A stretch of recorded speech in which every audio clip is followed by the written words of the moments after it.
que estaba ahorita escuchándolo y tengo hace como 4 años me hicieron una prueba y salía que pues tenía reacción hacia las alergias, pero al momento de consumirlos no me pasa nada, nada, nada, nada. Entonces, no, una falsa pseudoalergia. No, no, no eres alérgico. Y sería raro encontrar a alguien alérgico al jitomate, ¿eh?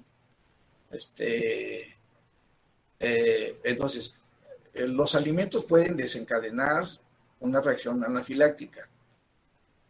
Y hay personas que han muerto porque no se les avisa que tiene tal o cual componente el alimento y el paciente se lo come, la persona se lo come y se empieza a ahogar, no puede respirar, le baja la presión, grita la taquicardia y acaba por morir, shock anafiláctico. ¿Qué más nos produce esa liberación? Pues eh, el polen, el polen. Hay gente que según esto va a oler las flores, las huele y empieza a estornuda, estornuda, estornuda, estornuda. Es alérgico al polen, al polvo de casa. O hay personas que entran, por ejemplo, a un bazar o una casa antigua, casa vieja, donde hay alfombras y muebles y empieza a estornudar. Porque por el polvo que se encuentra ahí. Entonces, el polvo y el polen también nos producen esa reacción alérgica que se puede convertir en anafiláctica. Eh, ¿Dónde más? Pues picadura de insectos, muchachos. Picadura de insectos. Si no, fíjense como cuando hay unas hormiguitas, yo acabo de encontrar aquí en mi casa unas hormiguitas chiquititas, chiquititas, muy chiquitas, negras. ¿Sí? Pero cómo muerden y dejan la roncha. No sé, ¿a ustedes les ha pasado, muchachos? ¿O qué animal es el que les deja roncha? Los moscos, las avispas, los moscardones, sí, no sé qué animal les deje mancha. Les deja, Arañas. las arañas, todos los insectos llegan a provocar eso. ¿Sí? ¿Por qué? Porque provoca liberación de histamina y va a depender de la reacción del individuo. ¿Sí? Hay algunos que sí, donde les pica, se pica el brazo, todo el brazo se hincha, todo el brazo. Algunos no, quizá nada más sea la parte donde mordió, donde picó. Entonces, picadura de insectos. ¿Qué más recuerdan, muchachos? Los medicamentos. Los medicamentos, y ahí es precisamente donde debemos tener muchísimo cuidado los medicamentos. ¿Por qué? Porque es muy larga la lista de medicamentos que llegan a producir reacciones alérgicas, empezando por los antimicrobianos, por los antibióticos, y se habla mucho de los alérgicos a la penicilina. ¿De qué se murió? No, pues es alérgico a la penicilina. Pero así como es a la penicilina, puede ser a otros antimicrobianos, a otros analgésicos. No sé si alguien sea alérgico a la aspirina, al paracetamol. Hay varios casos así, yo conozco varios. Son alérgicos a los analgésicos. No conocen, qué bueno que no conozcan, muchachos, porque son pacientes latosos en el tratamiento, para el tratamiento, no que el paciente sea latoso, no. Para el tratamiento es un poquito molesto estar buscando a ver dónde, qué le podemos dar sin que se nos ponga así todo hinchado. ¿Qué más, muchachos, se les ocurre para que han visto, que sepan?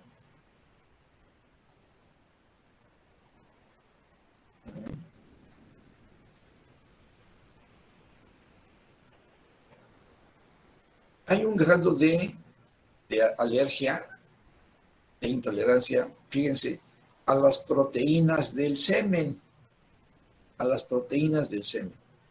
incluso lo utilizan como causal de divorcio algunas mujeres y dicen que se sienten mal, que se ponen mal cuando están en contacto con el semen del marido o de la pareja, ¿sí? Y lo utilizan como causa de divorcio. Pero eso se presta a que luego por ahí no falte que diga que sí, si hay una lana, lo que pasa es que ya se quieren divorciar y lo aprovechan. Pero esto es cierto, ¿eh? Es cierto que hay a veces intolerancia a las proteínas del semen. Doctor, también muchas personas son alérgicas al látex. ¿A la qué, Carlitos? Al látex, al látex. Ah, El látex. látex el látex que hay en los preservativos, o si no, por ejemplo, también he visto que son alérgicos al látex que tienen los guantes que usamos para hacer curaciones, los guantes clínicos Bueno, de sí, látex.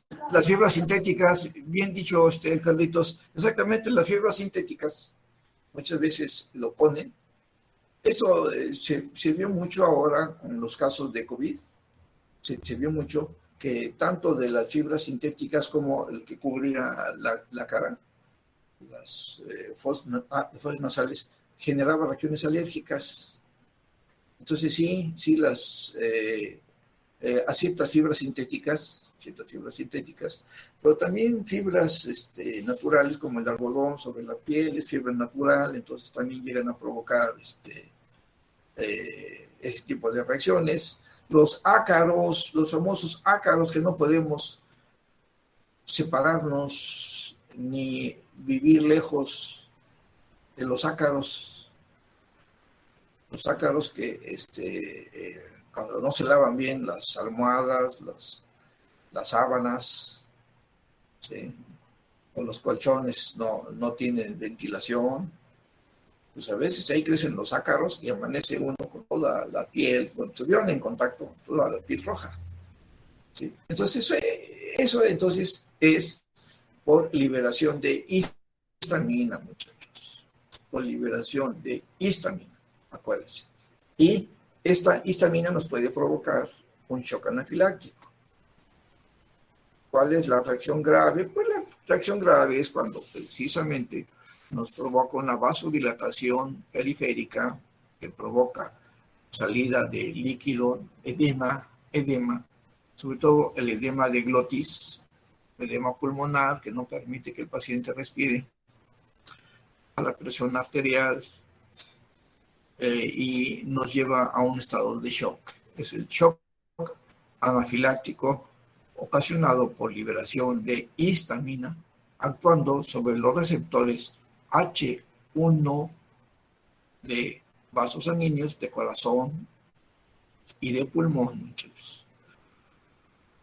Pero fíjense, resulta que también tenemos receptores H2 y los receptores H2 histamínicos se encuentran abundantemente en tracto digestivo y mínimamente en vasos sanguíneos.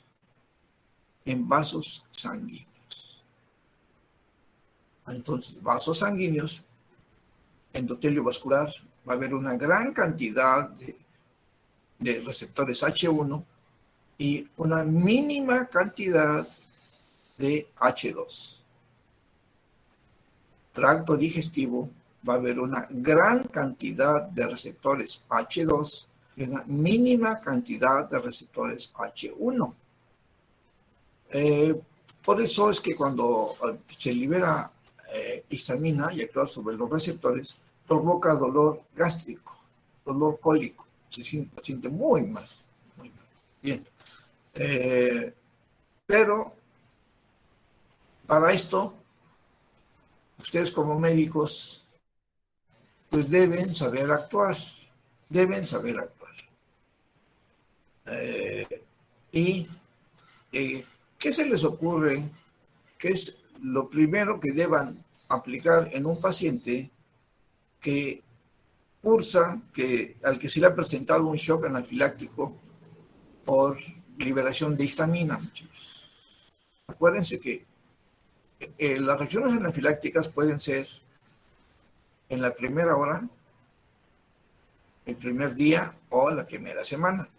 ¿Qué quiere decir? Cuando es muy grave, hay veces uno ni acaba de sacar la aguja de la inyección, cuando el paciente dice, doctor, me siento mal.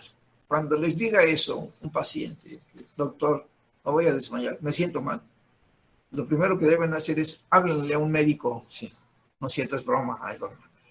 Háblenle a un médico. No, no, ustedes tienen que resolverlo. ¿Qué le deben hacer a su paciente cuando le diga, doctor, me siento muy mal y no puedo respirar? A ver, ¿qué le hace? ¿Qué es lo primero que piensan, muchachos?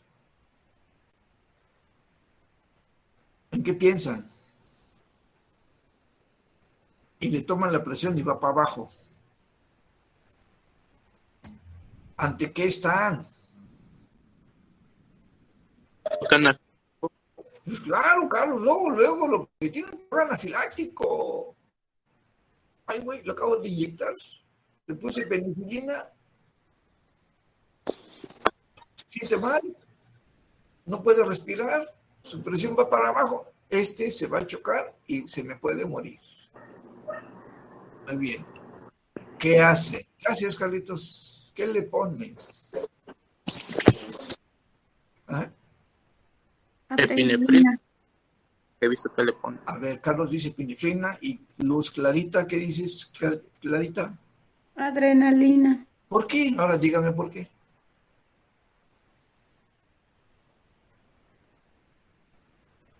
A ver, dígame por qué.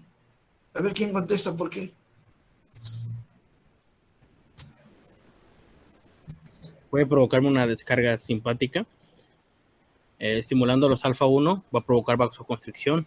Muy bien, Leonardo. Ya contestaste, ya está. Y es como debes contestar, Clarita y Carlos. Es como se debe contestar.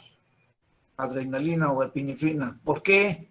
Porque si la histamina, al estimular a los receptores H1 vasculares, provoca vasodilatación enérgica, lo primero que tengo que hacer es detener la vasodilatación. ¿Cómo la detengo? Como dice Leonardo, perfecto, provocando una estimulación simpática sobre receptores alfa A1. Y eso me va a provocar, ¿qué cosa, Leonardo?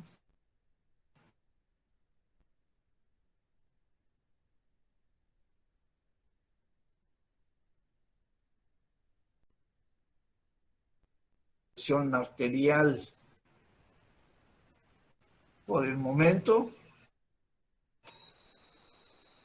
salvé a mi paciente. En el momento, ya no se me va a morir. Ya lo salvé. Pero lo mando a su casa y al tercer día me llegan a decir, doctor, acaba de fallecer el paciente. ¿Por qué falleció?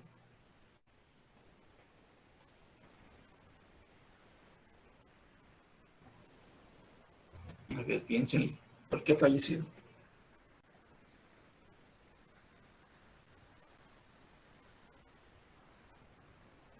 A ver, Leonardo, ahora sí, a ver, Leonardo. A ver, Raúl, a ver, ¿por qué falleció?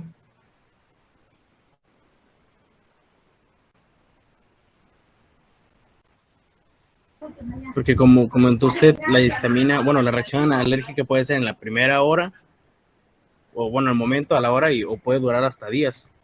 Entonces puede ser que se haya pasado ya el efecto de la adrenalina y... Muy bien, Leonardo, bien.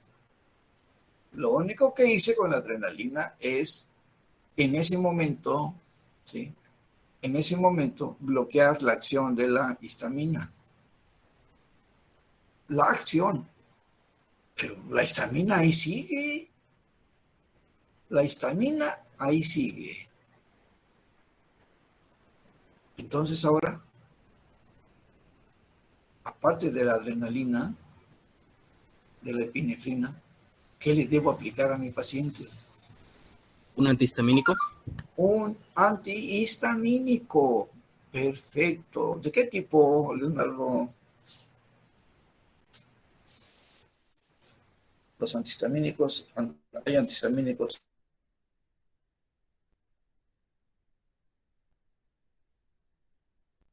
Histamínico H1, perfecto. Sí. Y te dicen, ahora ya no se murió al tercer día, pero te dicen que se murió a los 7 días. Ahora, ¿por qué se murió, Leonardo?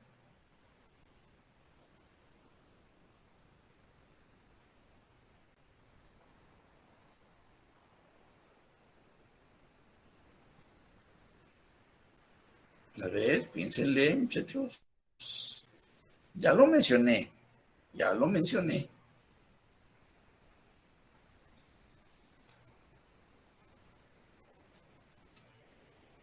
¿Por qué se murió el paciente?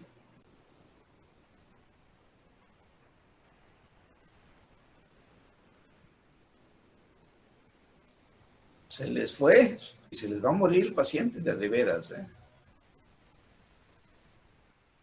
Porque no están pensando en esto. Y cuando uno no piensa en esto, pues no sabe que existe, ¿no? O como si no existiera. ¿Qué falló?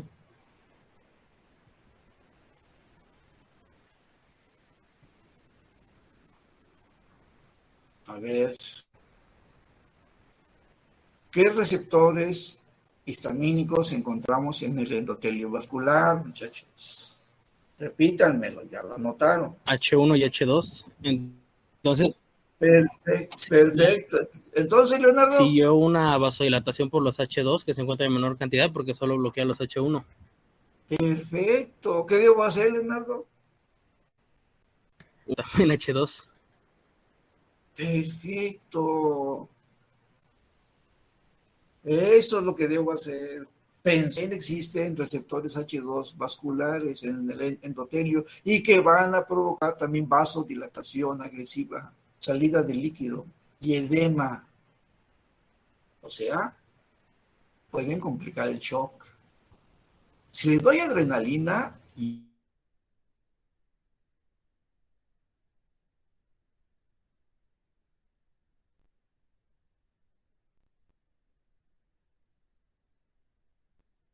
pero siguen libres los receptores H2. Entonces, ¿qué debo aplicar?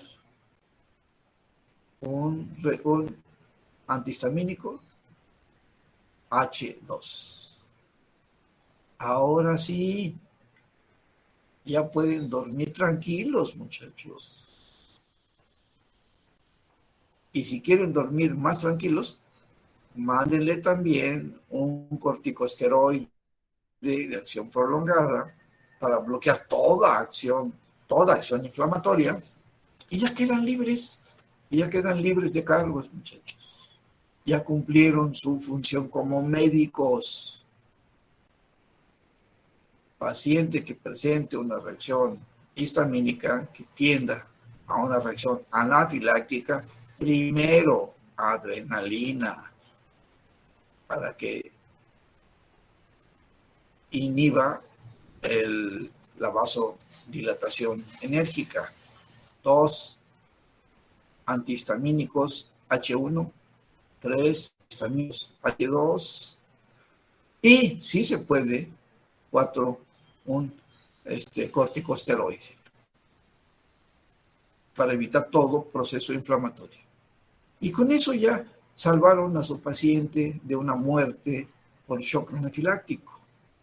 Pero lógicamente para esto ustedes deben estar. Por eso mi recomendación es para los que ya apliquen inyecciones, que no lo hagan. Luego salen con la excusa. Es que yo les pido la receta. Ay, y yo les pregunto, ¿con la receta ya no se mueren los pacientes? A ver, ¿ya no se mueren? No, muchachos, entonces, De preferencia, no apliquen inyecciones. Carlos Daniel, ¿trabajas en hospital? No, doctor, he ido a algunas prácticas.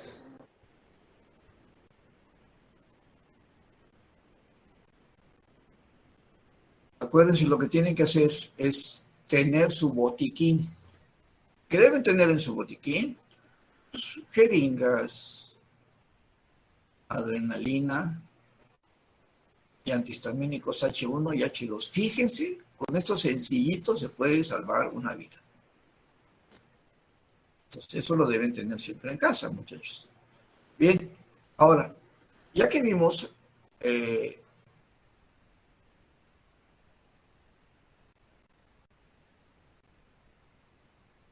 cosas lo que lo producen, ahora vamos a ver los medicamentos usados.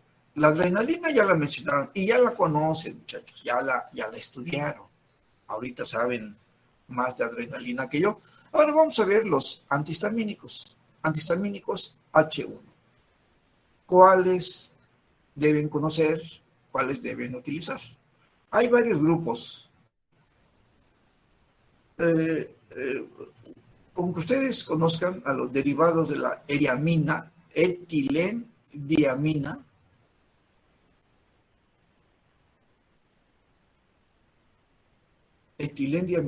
derivados otros de la etanolamina, como y clorhidramina, difenhidramina. La difenhidramina es muy utilizada, difenhidramina.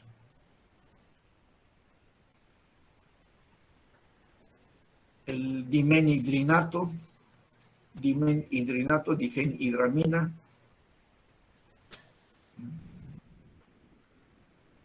Estos antihistamínicos por vía, los inyectan, al igual que la adrenalina.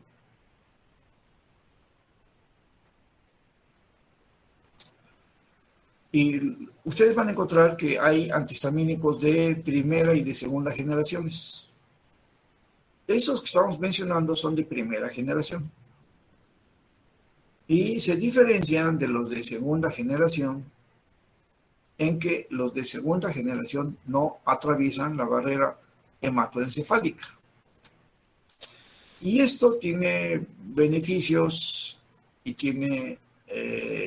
y nos genera problemas. ¿Por qué? Porque los antihistamínicos de primera generación, estos que mencioné, difenhidramina, dimenhidrinato, clorfeniramina, meclicina, todos estos provocan somnolencia y sueño.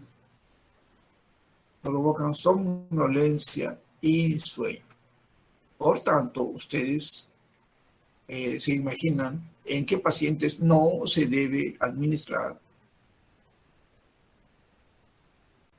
Por ejemplo, ¿a quién no se lo mandaría? Primero, llega una paciente que dice, doctor, comí pescado y estoy enronchado. Bueno, ok. Pues voy a mandarle un antihistamínico. Otras mañanas tengo mucha alergia y en las mañanas estornudo mucho y salgo al campo y estornudo mucho, o al pelo de gato, etcétera, etcétera, etcétera. ¿A qué pacientes no le estos fármacos?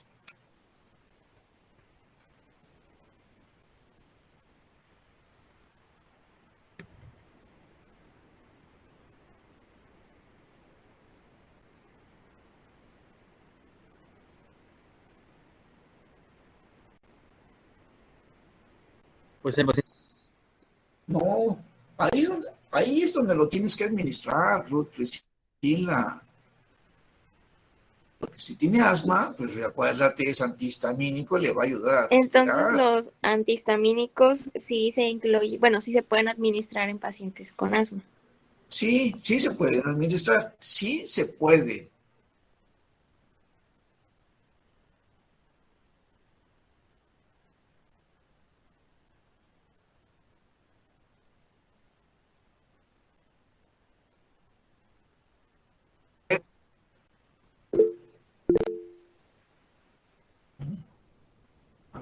Leonardo. Un agonista beta 2. Un agonista beta 2, Priscila. Sí, un agonista beta 2. Busa, Ruth. Ponte busa, chaparrita. Ajá, un agonista beta 2 que va a provocar broncodilatación. ¿Eh? Muy bien. ¿En qué pacientes no le vamos a mandar antihistamínicos H1 o de primera generación? Pues en pacientes que tengan alergia, pero que digan, voy a manejar,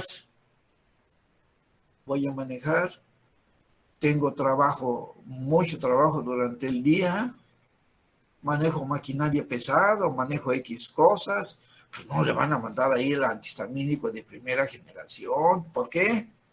Se va a dormir el paciente, va a provocar sueño, va a estar cabeceando, va a estar así. Entonces, ahí es donde no se debe administrar. Pero últimamente están saliendo fármacos antihistamínicos de primera generación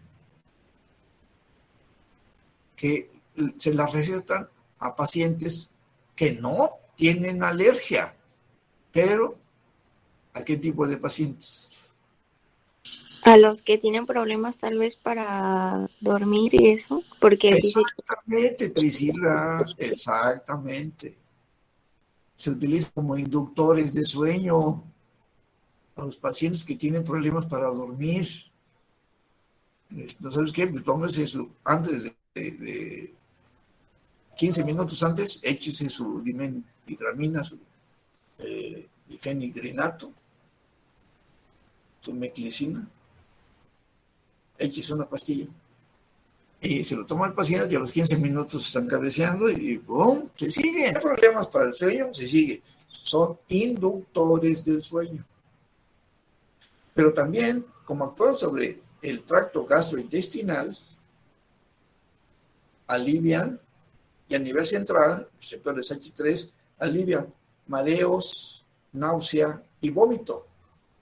Ahora quiero que me digan en qué pacientes lo van a utilizar.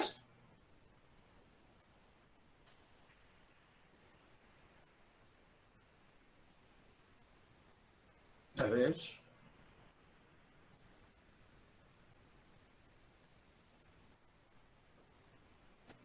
A ver, chamacos.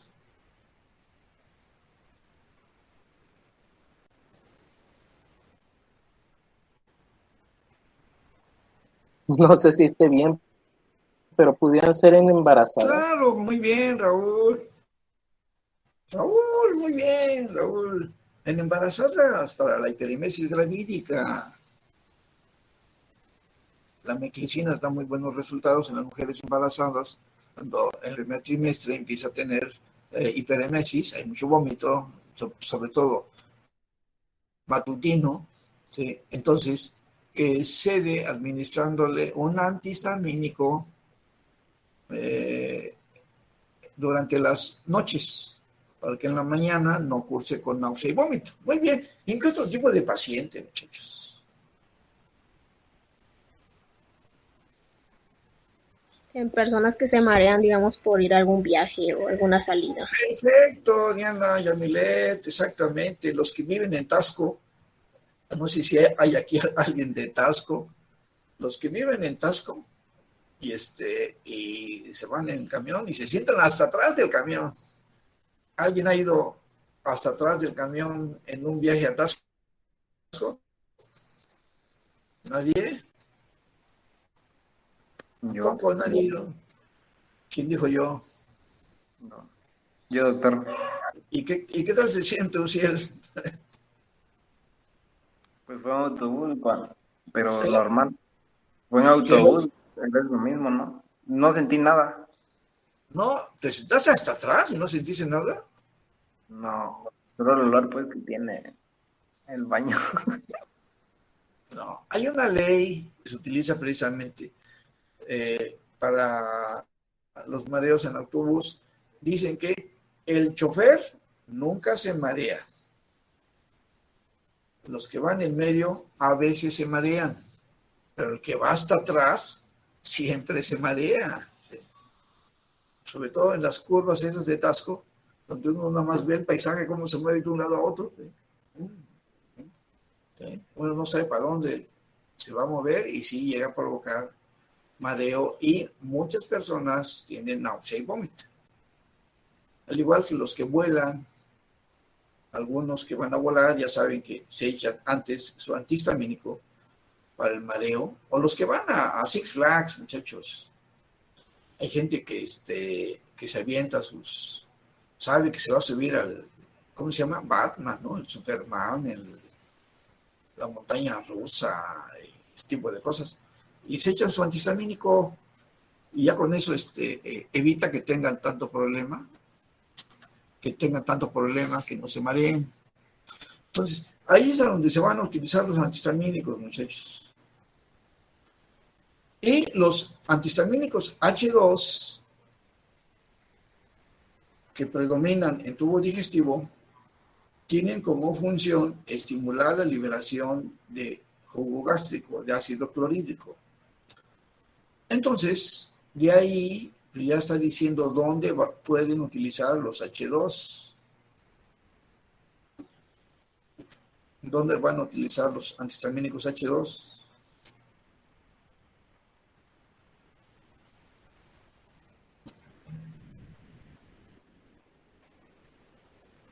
A ver, si la función de los H2 es estimular la liberación de jugo gástrico de ácido clorhídrico, ¿dónde van a utilizar los antihistamínicos H2?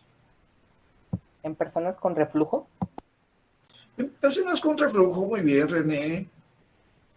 En personas que tengan gastritis, úlcera, hiperacidez, ahí es donde se va a utilizar. Bien, ahí se va a utilizar. Sí. Entonces, fíjense lo limitado que está en sí el uso de los antihistamínicos, muchachos. Entonces, algo más de los antihistamínicos. Antihistamínicos de segunda generación. ¿Cuál es uno de los más utilizados?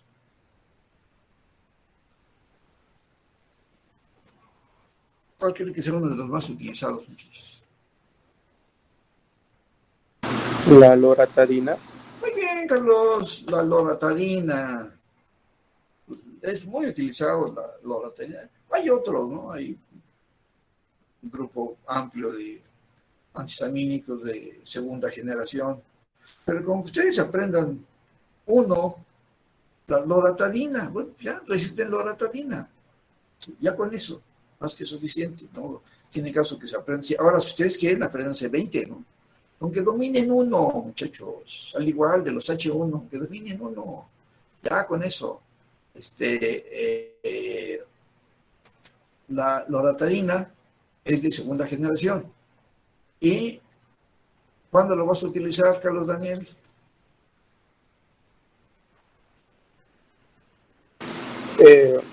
Bueno, yo soy algo sensible al polen y al polvo y me la han recetado cuando tengo algunos episodios leves de rinitis. Pero ¿cuál es la diferencia? Ya la dije. ¿Cuál es la diferencia de No causan somnolencia. Exactamente, Raúl, no causan somnolencia, ¿sí? No, te estás durmiendo. Entonces, porque, Carlos, si lo tomas en la mañana y tienes que ir a la escuela, pues te vas a estar durmiendo, ¿sí? Entonces... Doctor, tengo una duda. Dime, Ruth. Entonces, los antihistamínicos de segunda generación, ¿esos ya ninguno va a causar sueño? No atraviesan barrera hematoencefálica. Doctor, ¿y también sirven para lo mismo de mareo, náusea y vómito? También sirve para lo mismo. También. Entonces a una embarazada se le podría dar eso, por ejemplo, si tiene mucho vómito o Mira, náusea. Por usos y costumbres, ya son cuadros establecidos, le dan antihistamínicos primera generación, sobre todo meclicina, es el característico para las mujeres embarazadas. Alivia el vómito gravídico. Pero sí, claro, también se puede dar. No pasa barrera hematoencefálica, entonces no hay peligro. ¿Sí? No hay peligro. Muy bien. Entonces, con esto ya pueden ustedes resolver un caso de shock anafiláctico, muchachos. Primero, adrenalina, ya viene la ampolleta, 1 al milésimo, ahora le pongo, la meten, y antihistamínicos H1, compran la difenhidramina, de preferencia también para parenteral, la meten, y la ranitidina, las 3, ahora le pongo, ahí va, y ya, se liberan, muchachos, ya quedan bien. ¿Ah? Ahora que si no hay, bueno, pues a veces sí hay corticosteroide, ¿no? Hidrocortisona, pues meten hidrocortisona. Va a ayudar, pero no es el tratamiento correcto, como debe ser. Bueno, se tiene que bloquear primero la vasoconstricción, perdón, la vasodilatación, los receptores, el estímulo H1 y el estímulo es como se debe hacer. Bien, entonces, vamos a entrar ahora a hablar de analgésicos. Son las... Sí, estamos en tiempo. Vamos a entrar a hablar de analgésicos narcóticos. Estos analgésicos, los analgésicos se dividen en narcóticos y no narcóticos, muchachos. Los que ustedes van a dominar van a ser los analgésicos no narcóticos o llamados también AINES, antiinflamatorios no esteroideos, los AINES, A-I-N-E, los AINES, son los que ustedes van a dominar. Y ya la experiencia les va a dar entonces la habilidad para manejar los analgésicos narcóticos. Porque como su nombre lo dice, les van a provocar narcosis, o sea, el sueño. Van a provocar el sueño. De ahí viene la palabra. Y lo más peligroso es que por los receptores y las estructuras del sistema nervioso central sobre las que actúe, se provoque tolerancia y dependencia. Sí, por eso de ahí muchos de los narcos, que es lo que venden, este tipo de sustancias. Se les conoce como derivados del opio, o vienen del opio. Acuérdense que el opio es el opio quiere decir jugo, y derivan de la amapola.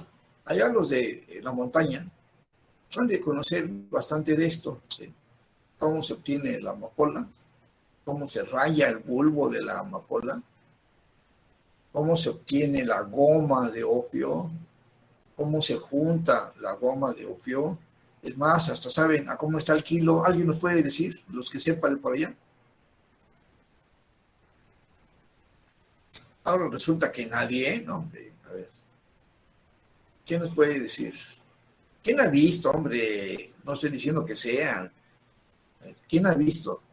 Y luego camina uno ahí por los campos, camina ahí un montonal de campos de amapola que hay.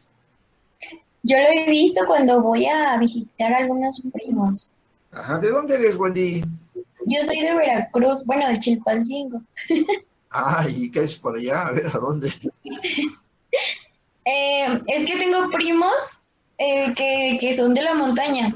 Entonces, se hace cuenta que cuando, por ejemplo, ahora en Día de Muertos, casi siempre como que va mi familia y pues vamos para allá. Y ya pues tienen ahí su sembradera de amapola y todo eso, entonces. Sí, son comunes, son comunes. Uno pasa por ahí, los ve, ahí sí, ve uno los sembradíos. Para acá, para estos lados, doctor, ya las mandan con proceso y todo. ¿De qué lado, Eden? Aquí adelante de Iguala, para Tierra Caliente. Sí, claro, Tierra Caliente también tiene fama. Igual allá en Costa Grande, San Luis La Goma, le dicen. ¿Hay alguien de San Luis La Goma? Es San Luis La Loma, pero le dicen San Luis La Goma, le dicen. San Luis San Pedro, San Luis La Goma, Atoyac, El Paraíso, precisamente, allá hay mucho.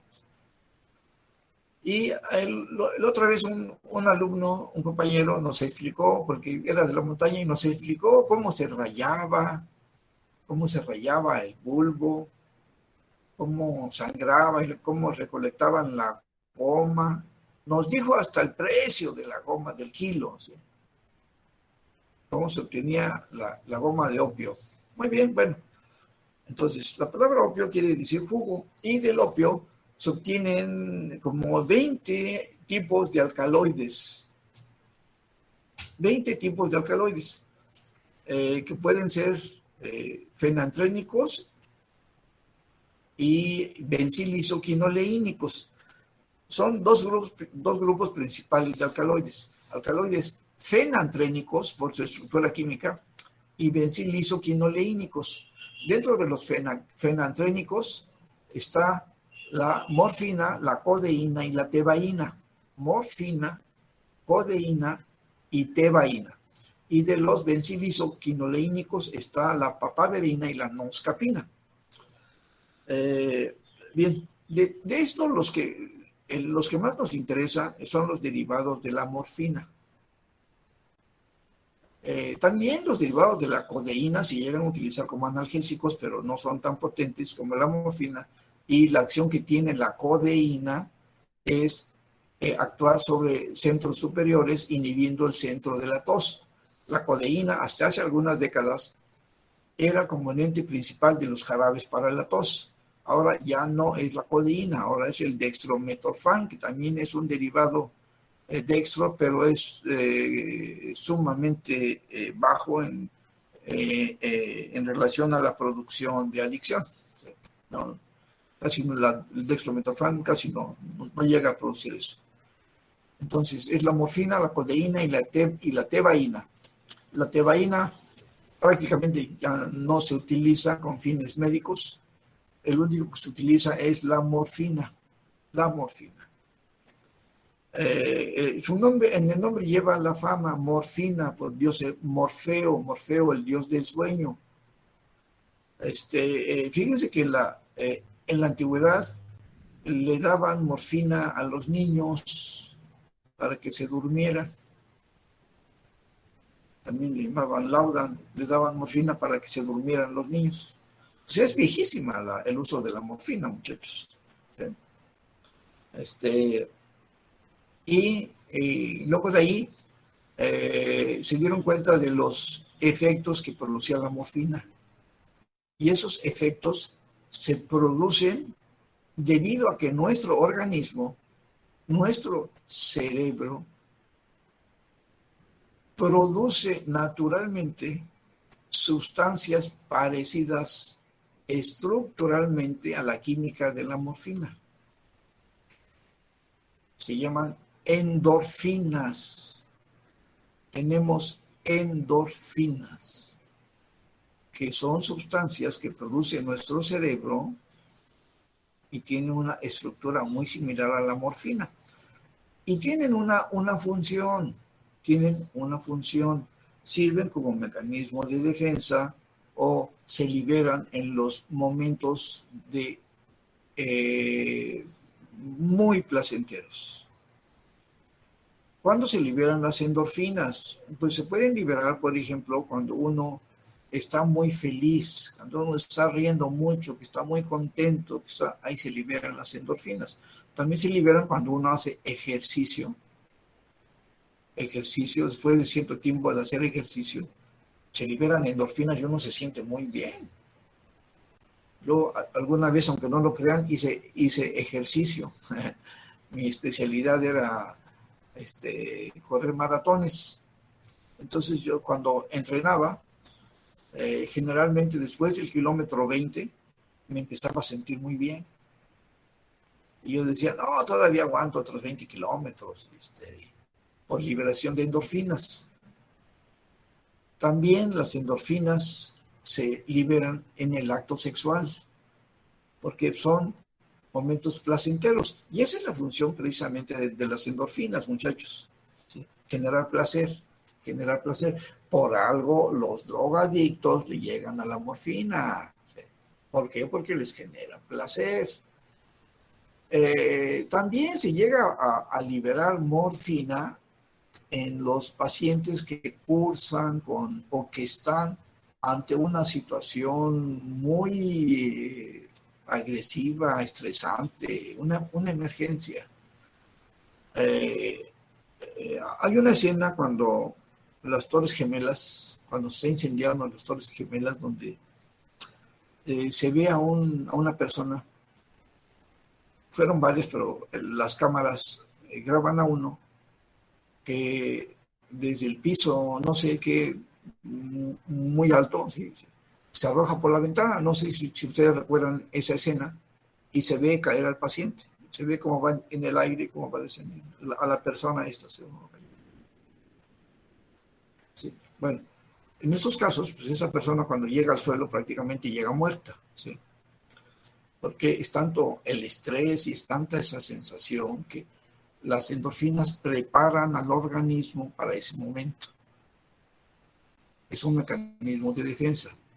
Lo mismo sucede en pacientes agonizantes. Los pacientes que están agonizando liberan una alta carga de endorfinas. Y el paciente también, según su educación, según su religión, empiezan a tener visiones místicas o religiosas. ¿Sí? Pero es según la religión. Los que son cristianos dicen que ven a Cristo y que ven la luz, y es lo que nos provoca esa sensación de un túnel luminoso, ¿sí? Que todos los agonizantes lo tienen. Que ven a Cristo y que ven a, no sé, a la Virgen, etcétera, etcétera. Pero si fueran de otra religión, verían no a Cristo, verían a otros, ¿no? Verían a, no sé, a Buda, a Alá, a Krishna, no sé, ¿no? Bueno, pero para eso sirve. Eso es naturalmente, pero cuando se ingiere, cuando se aplica por otros medios, no nos provoca placer. El placer se conoce con el nombre de euforia. Dicen, está eufórico, está contento. Pero con el abuso de esas drogas se provoca disforia, o sea, una sensación molesta, desagradable, una sensación que a veces lleva al paciente a suicidarse, genera miedo, genera temor, o sea, es desagradable. Este es con la morfina. Y una de sus usos como analgésico es que en realidad ese tipo de sustancias, de medicamentos para el dolor, no alivian el dolor. El cliente está sufriendo mucho, tiene fracturas múltiples. Ahí dicen, ¿sabes qué? Ponle un analgésico fuerte. Ponle morfina, ponle derivados de la morfina. Y uno se lo aplica. Y el paciente descansa. Se siente bien, pero eso es distinto a que se le quite el dolor. El paciente se siente bien, descansa. Si le preguntan, ¿le duele? Pues creo que sí me duele, pero no me importa, me siento bien. ¿Sí? Y eso es lo peor, porque al ratito el paciente quiere que le vuelvan a aplicar ese fármaco con el que se siente bien. Entonces, ese es el problema de los analgésicos narcóticos, que llegan a provocar dependencia, tolerancia y dependencia. Y al rato el paciente pues ya quiere su dosis. Bueno, muy bien. ¿Qué nos provoca la morfina En el sistema nervioso central, acuérdense, provoca euforia o disforia. Inhibe el centro de la tos.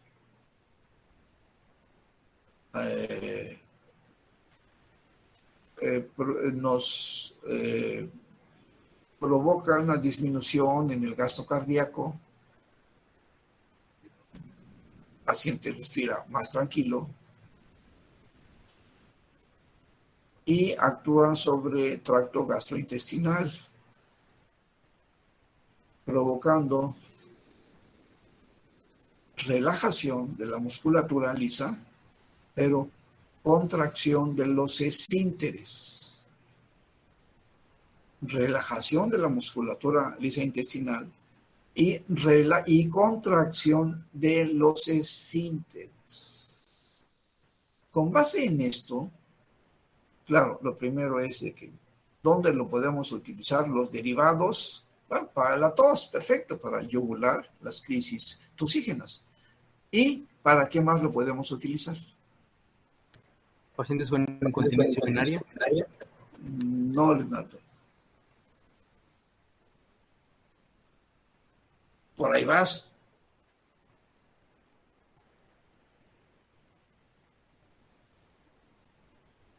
Estás tibio, Leonardo, tibio.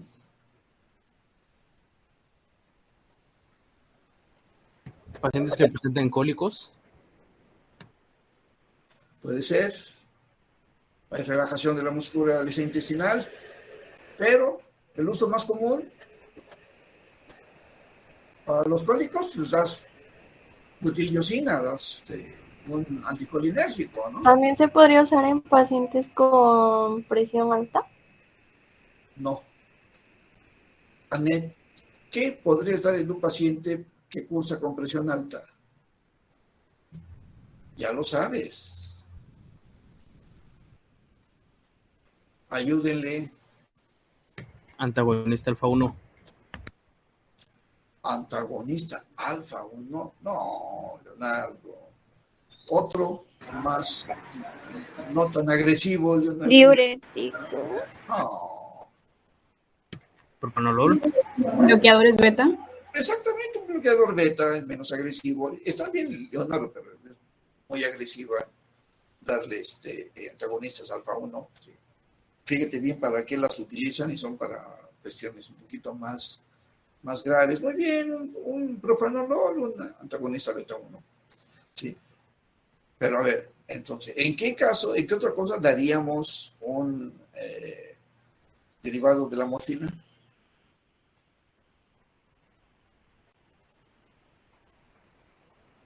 Relaja la musculatura lisa intestinal y cierra los esfínteres.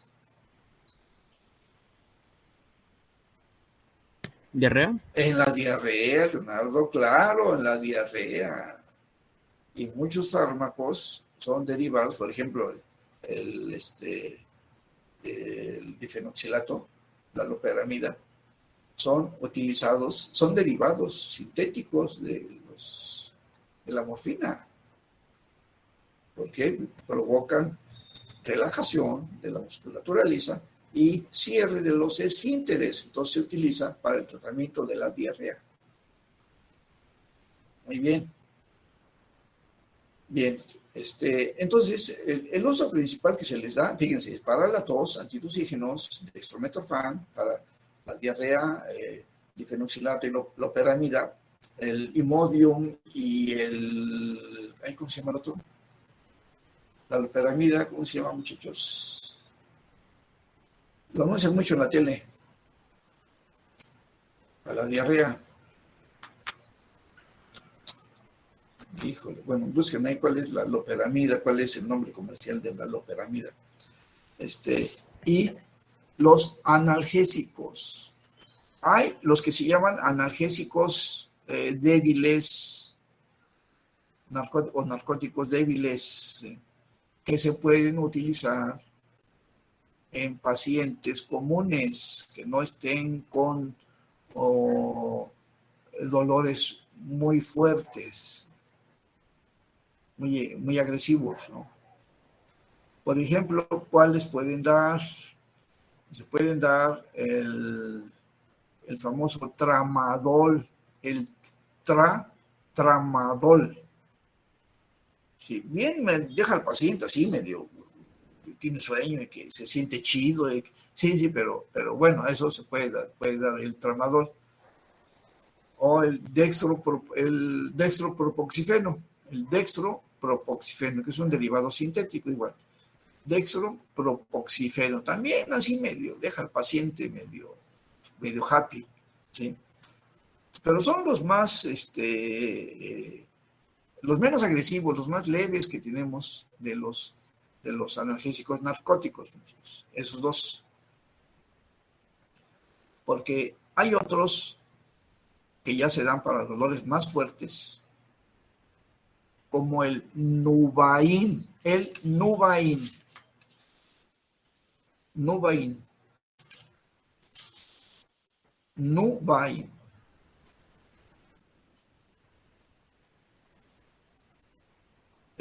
es la nalbufina.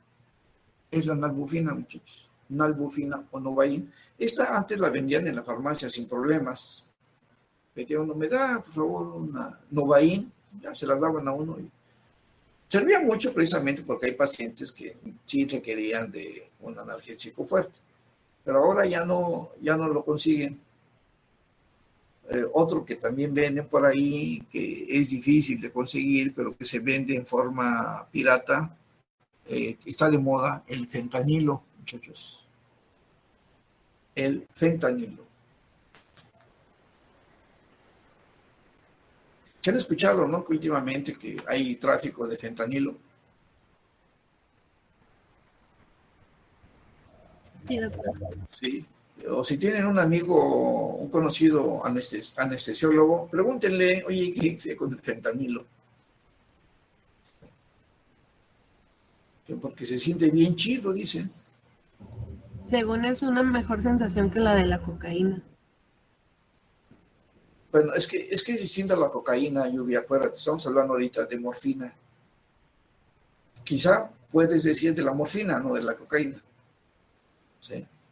Lluvia, ¿sí? No, sí, doctor. No mezcles, sí, está, sí te entendí, pero no es cocaína, es morfina, ¿sí? Yo alguna vez tuve intervenido una cirugía menor, hace algunos años, y el médico, anestesiólogo, me puso fentanilo. Y yo lo que recuerdo es de que en lo que salía del efecto total del fentanilo, me sentía bien chido, para que me entiendan, bien chido, muchachos, bien chido. Se siente una sensación agradable, donde la percepción de los movimientos, de la posición del cuerpo, lo que escucha uno, es distinta y es una sensación agradable, ¿no? Quizá por eso pues, la gente abusa del fentanilo. ¿Qué otras? Deje ver, entonces tenemos la morfina, que no se usa como tal. Tenemos el fentanilo, que son fuertes. El Nubain, que es la nalbufina, y son los que ustedes pueden utilizar, muchachos. En cierto momento los van a utilizar o van a ver que los utilicen ahí cerca de ustedes, porque los otros difícilmente los van a conseguir y difícilmente van a ver que se utilicen. Se requiere de receta de narcóticos y no cualquiera le dan receta de narcóticos. Está muy controlado, ya no es como en mis tiempos que a los pacientes le metíamos Demerol. El Demerol es varias veces más potente que la morfina, el Demerol. Le metíamos Demerol y se aliviaban su dolor. porque generalmente lo usábamos en pacientes agonizantes. Metíamos Demerol, ya se tranquilizaban, estaban más, no tan tensos, no tan excitados, y les ayudaba a bien morir. Entonces, y de hecho son los analgésicos que se utilizan para los pacientes que están agonizando y ya están desahuciados, y de alguna manera hay que mantenerlos tranquilos. Entonces se le mete Nuvain o se le mete fentanilo, y eso ayuda a los pacientes. Eso mejor habría que practicarlo con algún anestesiólogo. Yo no soy anestesiólogo, muchos lo sé, pero ustedes no los van a utilizar. Ustedes los que van a utilizar, cuando mucho va a ser el Nuvain, pero sí van a usar el tramadol y el dextropropoxifeno, que son analgésicos que se consideran débiles dentro de los narcóticos. Incluso los venden en la farmacia. Ustedes pueden conseguirlos. Sí. Muy bien. ¿Preguntas, muchachos?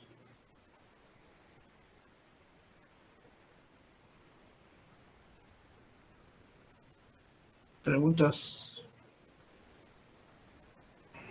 Doctor, entonces estos, aparte de aliviar como que el dolor, también nos van a servir, como dijo, para la diarrea y la tos.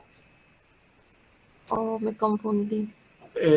Mira, sí, porque el efecto es actuar sobre los mismos receptores, pero hay algunos que son específicos. Por ejemplo, la loperamida no te va a generar una sensación de bienestar, ni te va a aliviar la tos, sino precisamente sobre los receptores específicos del tracto gastrointestinal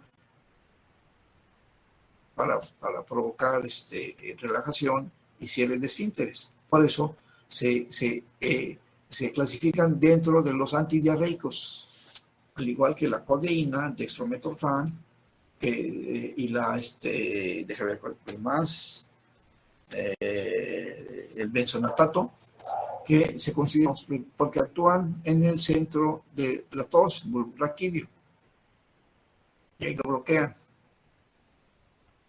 ¿Sí? Sí. Muy bien. ¿Alguien más?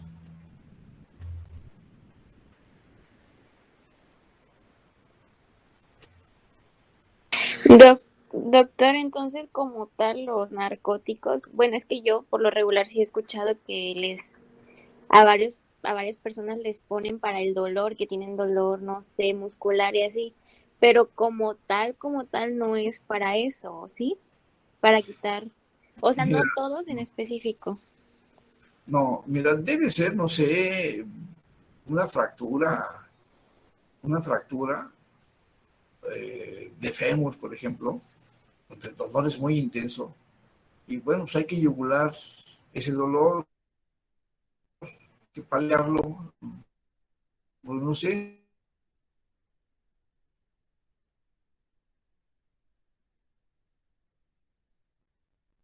Que el dolor es muy intenso. Cuando veamos analgésicos no narcóticos, vamos a hablar del ketorolaco, que es un fármaco que tiene características muy parecidas a la de la morfina. Entonces, ahora lo que administras es ketorolaco. O a veces mezclan un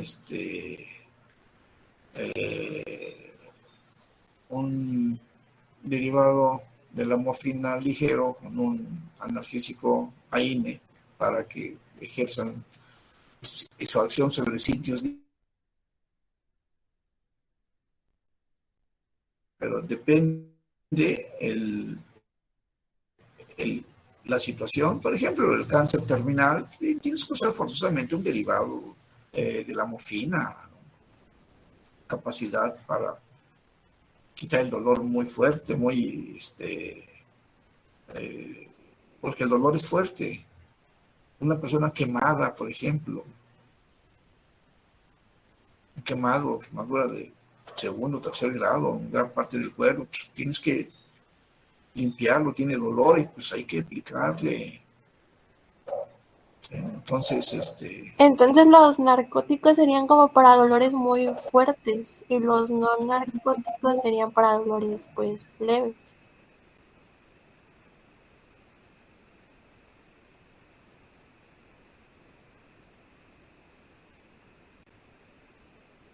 muy, ¿sí? Como el tramadol y el dextropropoxifeno. Esos los tomas y sí te quitan el dolor, pero te dejan todo así happy, medio mareadón, caminas entre nubes y claro, y también va a depender de la persona. Hay personas que no sienten tanto eso, ¿no? Sí, así es, Annette. Sí, generalmente vamos a dejar los analgésicos narcóticos para dolores muy intensos. Ok, doctor. ¿Algo más? ¿Alguien más? ¿Tiene algún límite de dosis en los narcóticos intensos? Los intensos generalmente se dan lo que se llama por razones de necesidad, pero acuérdate, René, lo que acabo de decir, que provocan tolerancia y dependencia. ¿Qué quiere decir? Que pues, a veces la persona, el pacientito, como se sintió bien, pues va a requerir y quiere que le pongan su inyeccióncita y quiere, ¿sí? Es el problema, la tolerancia y dependencia, René. Pero claro, si son pacientes desahuciados, moribundos, agonizantes, pues hay que darle. Yo soy de esa idea, de que hay que ayudarlo a alguien. Muy bien, ¿alguien más?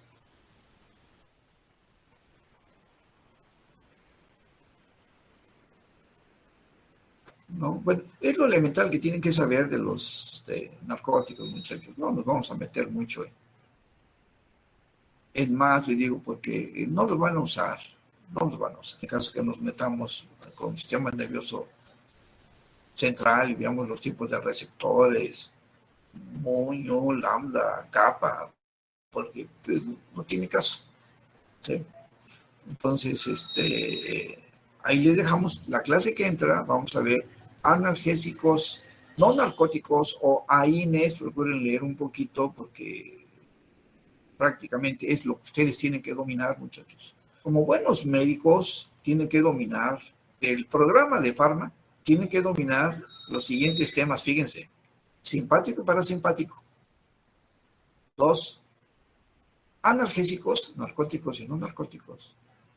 Y 3, antimicrobianos. Con esos 3 temas que dominen, pues prácticamente ya lo pueden hacer, muchachos. Fíjense, con solo 3 temas. Sin quitarle la importancia que tienen los demás, pero bueno, esos son los temas de batalla, muchachos. Entonces vemos analgésicos no narcóticos o AINES, la clase que entra. Posteriormente vemos antihipertensivos y luego vemos y hacemos examen. Y luego vemos antimicrobianos y hacemos examen. Y terminamos, muchachos. Ya, vamos más para allá que para acá. Bien, entonces, muchachos, me dio mucho gusto verlos. Nos vemos la clase que entra. Y estudiar la clase no la doy muy rebuscada, muchachos. Doy lo más elemental. Entonces, pues mínimamente dominen eso, muchachos. Bueno, entonces, gusto en verlos, cuídense mucho. Nos vemos, muchachos. Adiós. Doctor, gracias. Gracias. Doctor. Gracias, doctor. Hasta mañana. Josué. Compañero que haya grabado, pues, por favor de proporcionar la Nos clase. vemos, doctor. Hasta luego. A ver, Uber, ¿qué cosa dijiste? Digo que quien haya grabado, si puede hacer favor de proporcionar la clase para repasar. Sí, ahí luego enrólenla. No sé. Doctor, ¿puede subir la calificación de los exámenes? Sí, voy, yo pensé que ya se había subido. Sí, voy a subirla, muchachos, para que tengan su calificación. Sí, denme chance, sí, yo se la subo. Aquí. Gracias.